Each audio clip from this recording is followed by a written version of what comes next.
Manchester City could find themselves top of the Premier League this Saturday afternoon when all the 3 o'clock kickoff games have finished.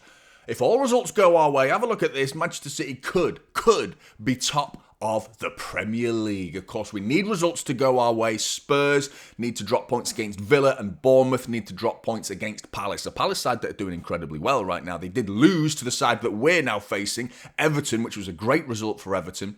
And of course, it would be fantastic if Arsenal drop points, but they don't play until later into the afternoon. So come 5 o'clock, we could apply some serious pressure to Arsenal, who face Fulham, which is not going to be an easy game. And of course, Liverpool don't face relegation candidates Manchester United until Sunday. So that's a game to worry about on another day. But we've got to do our job. There are some big decisions for Pep Guardiola to make going into this game against the David Moyes side that I hate. The concept of Everton and David Moyes shaking hands once again, never an easy game. Never an easy game for any Premier League side because David Moyes gets Everton and Everton get David Moyes. They are a match made in heaven. They work so well together. I would argue he seems a better manager now than he did back in the previous spell at Everton, but they've not got a great record, Everton, at the Etihad. They're winless in 14 games.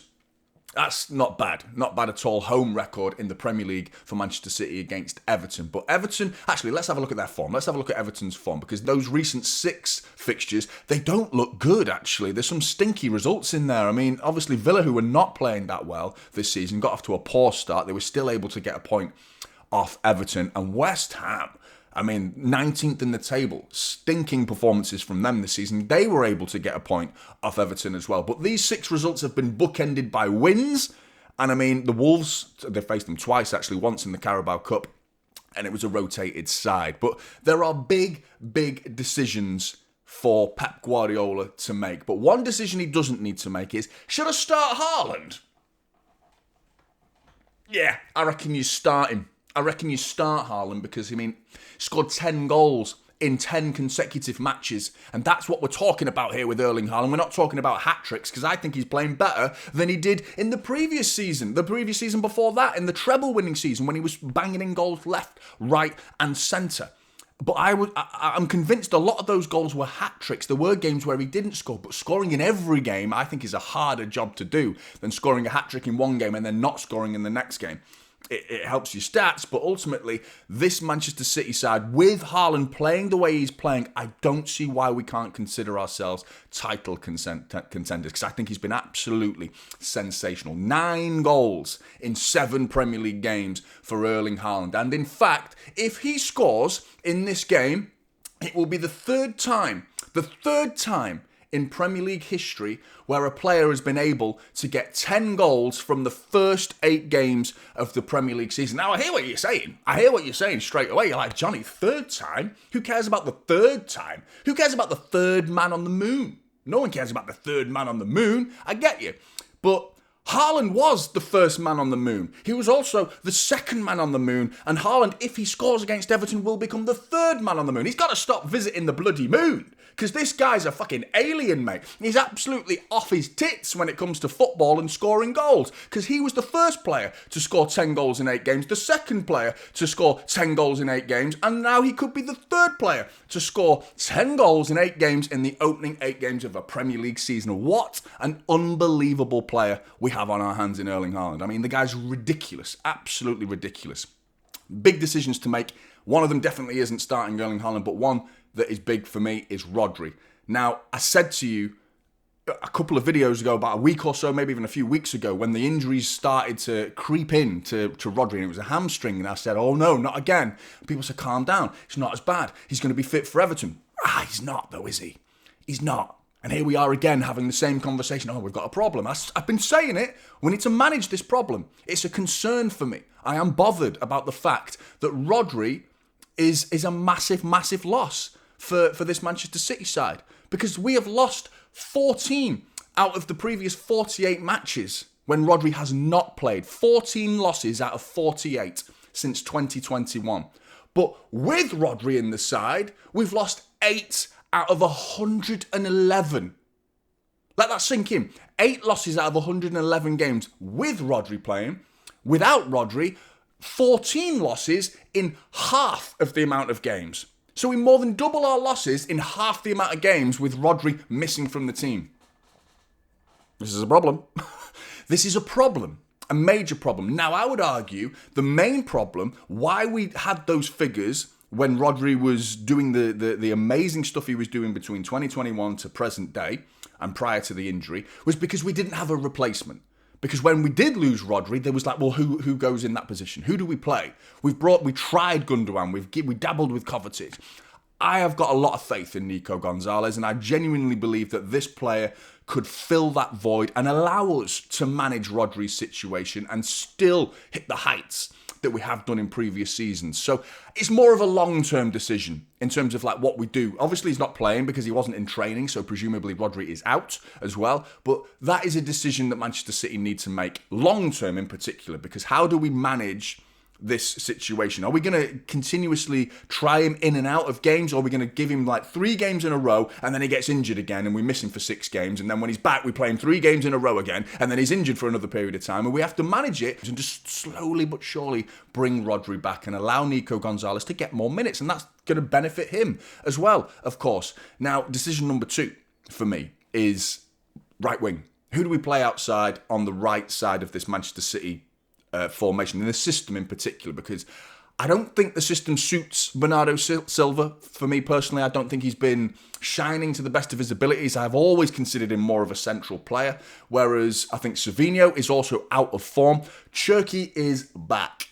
Oscar Bob, I think he fell down to some nasty words, didn't he, in the international break? Go and check that out. I thought that was a bit harsh. But Oscar Bob, he could be a potential suitor for that right wing position. But I would love to see Cherki being thrown straight in and playing him on the right, but inverting a little bit and try and get him inside a little bit more to get closer to Erling Haaland.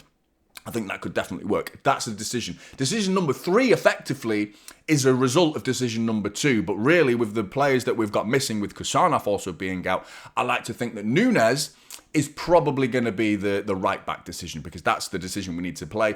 Throughout this whole season, really, I'm expecting that to be a decision every game, is who do we play right-back? Because we don't have a bloody right-back. So we're going to have Nunes most likely playing, and I think that suits Cherki, because Cherki inverts, Nunes on the overlap. Kusanov, who is also not available. Reports are he's not back in training, so he's supposed to be out as well. And I'll remind you right now, actually, let's go through the missing players. Omar Mamouche and Ryan Aït-Nouri are both back in first team training. Whether they've got the match fitness and can be thrown straight in, I'm not entirely sure, in all honesty. I don't think we should be throwing them straight in, but it's great news. Nico O'Reilly, for me, I'm not sure he should be dropped, because I think he's been playing very, very good football. But Omar Mamouche, the return, we saw what he could do at the end of the last season, the goal of the season. He scored a hat-trick. The amazing contribution. Goals are being added to the side when Mamouche plays. And I'm convinced of that. Not so much this season, obviously being out, but when he was playing, I thought he was a bit underwhelming for me. I thought he could have done better, but I still think it's great to see him back and giving us more options. Now, Rodri and Kusanov, they both didn't train, so I'm expecting them both to be out. That's not actually been confirmed, and this is prior to Pep Guardiola as well, so Pep may change these circumstances, but we have to wait and see. Everton. Branthwaite is back from injury. Now, I think that makes a massive difference, because they got a bit lucky here, because Michael Keane is a doubt due to the rib injury he sustained against Crystal Palace. So with him out, I was concerned about what do they do? Who do they put alongside Tarkowski? Push Jake O'Brien into central defence. They've done that before. They could potentially have done that. But with Branthwaite coming back, I would imagine that's the decision made for you pretty simply. So it'd be Branthwaite and Tarkowski. They got a bit lucky with the return of Branthwaite there. So I was kind of hoping Haaland against Tarkowski and an ill-experienced centre-back in Jake O'Brien alongside him. That would suit me, and it would definitely suit the likes of Erling Haaland as well. Dewsbury Hall's back from suspension as well. And Jack Grealish is ineligible. So that's a great news, because I think he's been playing fantastic football for Everton this season. Right, let's have a look at the predicted starting 11. So this is my Everton starting 11. A pretty simplistic selection, really, for me. Branthwaite, the only question is he rusty? That's the only concern from an Everton point of view, is how fit is he? Match fitness is potentially a concern for him. I still think he's going to walk into this side if Michael Keane is still out with that rib injury. Idrissa Gueye and James Garner, pretty solid in that midfield too there. Dewsbury Hall has a capability to drop, and it could end up looking something like this in a 4-5-1 sort of system. But I actually think Everton have been on the front foot. They've been quite aggressive. They've even been counter-pressing this season. They've been quite aggressive and going forward. And I think that could suit City in the long run because, you know, we prefer sides that open up with the... We've started to be a little bit more direct ourselves, which can expose sides who are trying to press us, you know, and going a little bit more longer and finding the gaps and finding the channels for Erling Haaland and Doku and the like to find those spaces in behind. Whether Moyes has got the balls to turn up to the Etihad and do that remains to be seen. No Jack Grealish for me. And Day hasn't played that much on the left. He has played occasionally on the left this season for Everton, so I'd imagine they'd probably shift him out there and Tyler Dibling goes out on the right for Everton in Grealish's absence. In terms of Manchester City though, it's starting to get easier, which is a good sign for me that we're in good form, and I think the big man, one of the big men in Gianluigi Donnarumma is going to play in between the sticks. I think we're going to have Ruben Diaz and Josko, who are building a very nice little partnership between the two of them. Ryan Aït-Nouri's back. There is, we know what he's capable of. I just think Nico O'Reilly, it would be harsh, effectively throwing him under a bit of a bus, really. If you just dropped him now, because Ryan Aït-Nouri's back and like that, he goes back into the side, I think that would be a bit harsh. I think Nico O'Reilly deserves to look after that position. And like I was saying earlier in the video, I think considering what we would want to do in front of them, and it does depend on who plays there, but without Kusanov, I don't think Rico Lewis has been in the greatest form this season, so I think it's kind of a no-brainer at this point, really, that Matheus Nunes is likely going to be playing at right back for Manchester City. Now, the obvious decision without Rodri is Nico Gonzalez for me. I think he has to play, and I think we're going to go for a nice, juicy 4-1-4-1 system. Now, have a look at this. Have a look at this 4. Just look at the quality I'm putting on the screen for you right now. We'll pop Phil in there for you. And where's Tijani? Where are you hiding at, Tijani? There you are. Tijani Reinders with Phil Foden. And then Jeremy Doku. Where are you, mate? Where the bloody hell is... There you are. Jeremy Doku. I mean, the fullbacks can't find him nowadays. I've got no hope finding him on this app. But yeah, Jeremy Doku, Phil Foden, Tijani Reinders, Ryan Cherky. That's just good. And pretty